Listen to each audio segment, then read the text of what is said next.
अस्सलाम वालेकुम नाज़रीन, मीरवा गोरजानी का मुज़फ़्फ़र नूहानी जी खबर ॾींदा हलूं। मीरवा गोरजानी आल पाकिस्तान समाजी तंज़ीम जे मरकज़ी अगवान अली सिकंदर थईम ऐं उन जे सोहरे मोहम्मद अज़ीम थईम जे घरनि मथां पुलिस ऐं सिविल ड्रेस में सादा कपड़ा पहिरियल हथियारबंदनि सां बिला जवाज़ का करण ख़िलाफ़ आल पाकिस्तान समाजी तंज़ीम जे मरकज़ी अगवाननि जो प्रेस क्लब मीरवा गोरजानी ते हथनि में प्ले कार्ड खणी एहतजाजी मुज़ाहिरो करे सख्त नारेबाज़ी कई वई। आल पाकिस्तान समाजी तंज़ीम जे मरकज़ी अगवान अली सिकंदर थईम ऐं थईम बिरादरी ख़िलाफ़ बाअसर जे चवण ते शेख भड़कियो, पुलिस वंगारू बणिजी धरती तंग करे छॾी, कूड़नि केसनि में फासाइण जा जतन,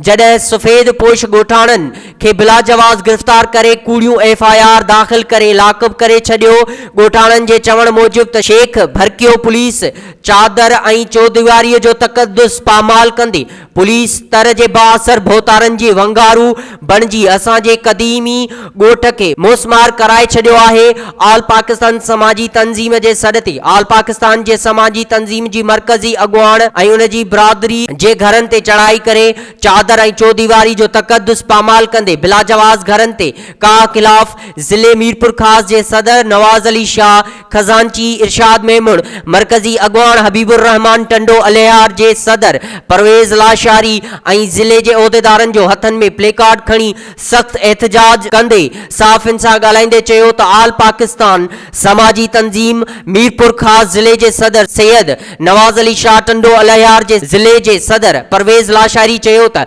असांजी तंज़ीम जे कारकुननि तोड़े उहिदेदारनि ते बाअसर वॾेरे जी चुर्च ते